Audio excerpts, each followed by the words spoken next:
More and more parents. This is the silver lining I talked about, several months ago with the coronavirus, with schools being shut down. And this is one of the very few areas I disagreed with the president on and communicated as such, where he was saying, we got to open the schools back up. I said, why do we want to put children back into those indoctrination centers? Let's redirect that money to parents so that they can make better educational choices for their children. And here's a case in point.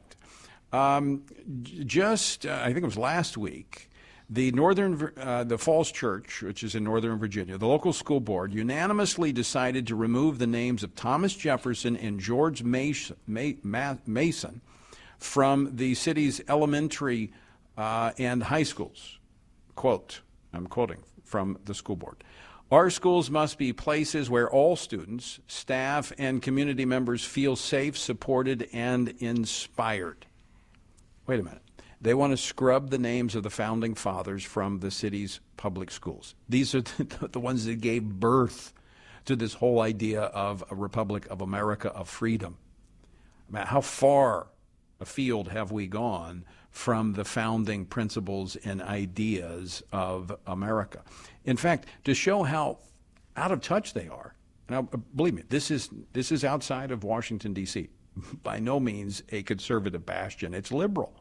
In fact, I think they voted 81% voted for Joe Biden in that area.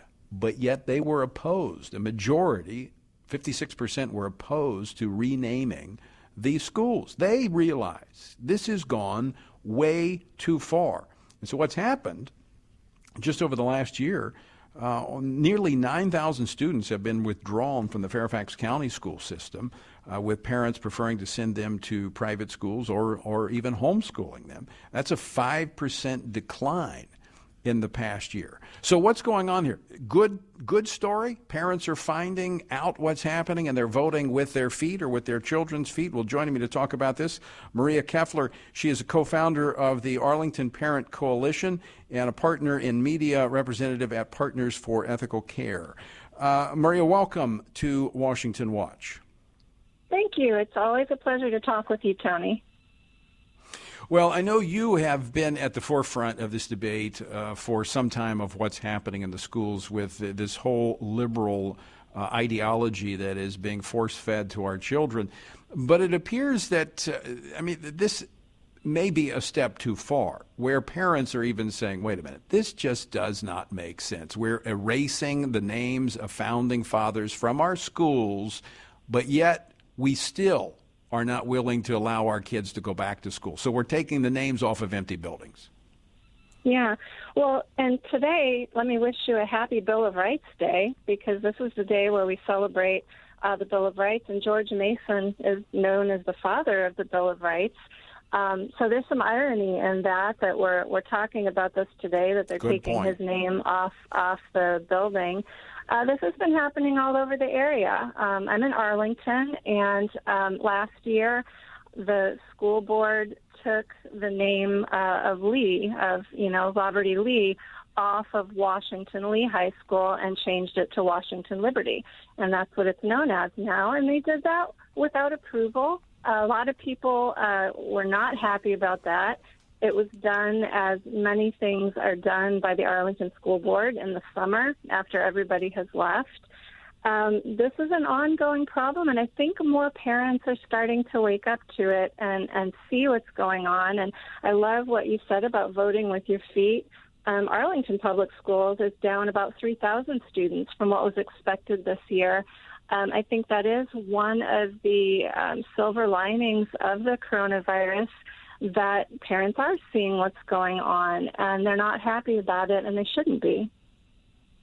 And at some point, they're going to address it, because with each student that walks out the door of the school goes a certain portion of money that school will lose. And so it's going to get their attention in one of two ways. They will either change course, the direction that they're headed, and be more responsive to parents, or they're going to make it harder for parents to take their kids out of the public schools. And I tend to think it's probably going to be the latter rather than the former. Well, I agree with you. Sadly, I think you're right.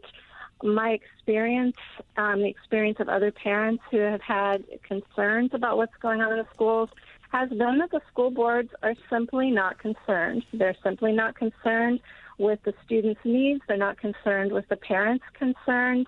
In Fairfax County in 2018, they voted to add the LGBTQ curriculum to the Fairfax County Family Life Education curriculum. They received 941 emails against approving that curriculum, only 192 for, and they just went right ahead and did it. They're not listening to parents. And I spoke with Keith Flau, who is the head of the Florida Concerned Citizens down in Florida, and he called the public school system a monopoly, and that's what it is. It's a monopoly. Parents don't have another choice. And you don't negotiate with a monopoly. You have to break a monopoly, and the only way we're going to break the public school monopoly is by taking away their students. Yeah, I 100% agree. In my time in office when I was in Louisiana and the legislature took on the educational issue a few times, and I found that is one of, if not the strongest lobby in the political realm. And it is dominated by a liberal, leftist, increasingly leftist worldview. And so, parents, for the most part, have been distracted, busy, and as we've talked about on this program many times, the educational establishment is, at best, makes it hard for parents to know what's going on, but at worst, they're intentionally deceptive to keep this information from parents. And so this coronavirus, as you pointed out, parents have had to look at what their kids are being taught, and it has opened their eyes to what is taking place. And then when you add on top of that the fact that the schools still are not reopening, parents are saying enough is enough. What do you think could be the final outcome here? Do you think we could be at one of those rare points in history where we could have kind of a revolution, if you will, in education? That's a really good question, and it's something I think about a lot. And I wish I were more prescient about what I expect to happen. I think there's no question that the public schools are failing. They're failing students. Students are not receiving adequate instruction. Students are falling off the radar. Students are falling behind. Even as long ago as 2015, the Pew Research Council said among developed nations, the U.S. ranks 24th in science and reading and 39th in math. So it's not new that the public schools are failing. They've been failing for a while. I think we do need school choice. I think parents need to have the money that the federal government gives to public schools to go with the child. If the parents take the child to a private school, to a home school, to a military school, that money needs to go with the student, because that's the only thing that's going to get the attention of the administrations of the school boards and is going to cause them to change their course. I think otherwise, you're right, they're going to just keep digging in and making life difficult for parents and just dumbing down our schools. Now, to be fair, Maria, while we rank near the bottom, or at least rank very poorly in those non-essential subjects like science, math, we do rank at the top when it comes to sex education and LGBTQ curriculum. So, we're addressing what the left sees as fundamental. Oh, yeah, we sure are. Well, I just received from Arlington County, from a teacher, the new guidelines for transgender students.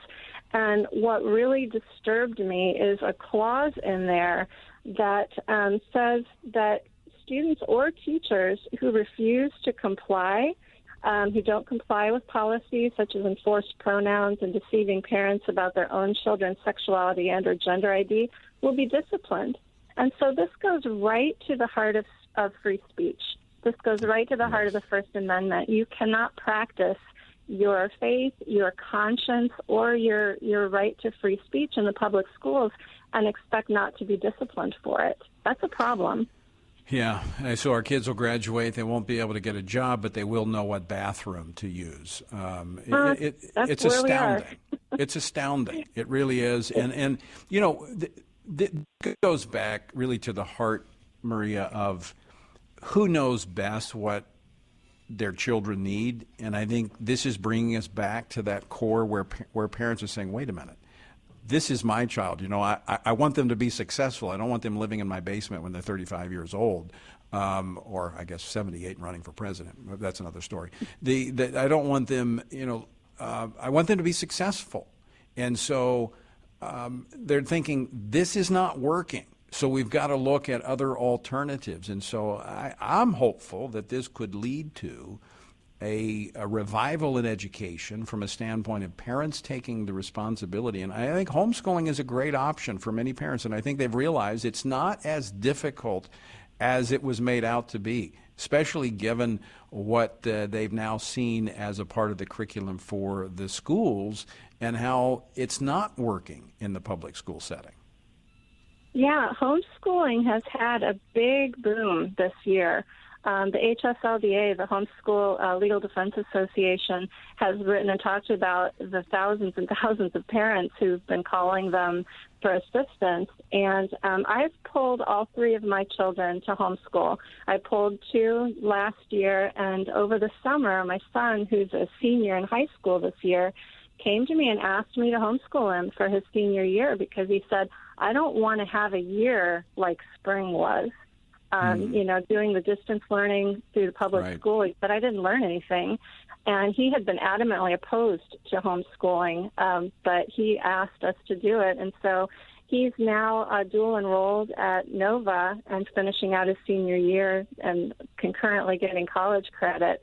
And it's just going swimmingly. And all three of my kids are doing different homeschool programs, and they're all being successful. And when I hear the stories of what's going on with families who still have their kids in public school, I'm so grateful that we got out. It just sounds like it's a really painful experience for kids and parents who are still trying to navigate the public school system through the coronavirus. It is not only logistically difficult, but when you have the opportunity to be intimately involved in the education of your children, number one, you know what they're not being taught and they're not being indoctrinated, and you can help kind of deprogram them from what the left has secretly been doing for so long. Maria Keffler, thanks so much for joining us today. Always great to talk with you. Thank you so much for the work that you do in focusing people's attention on education.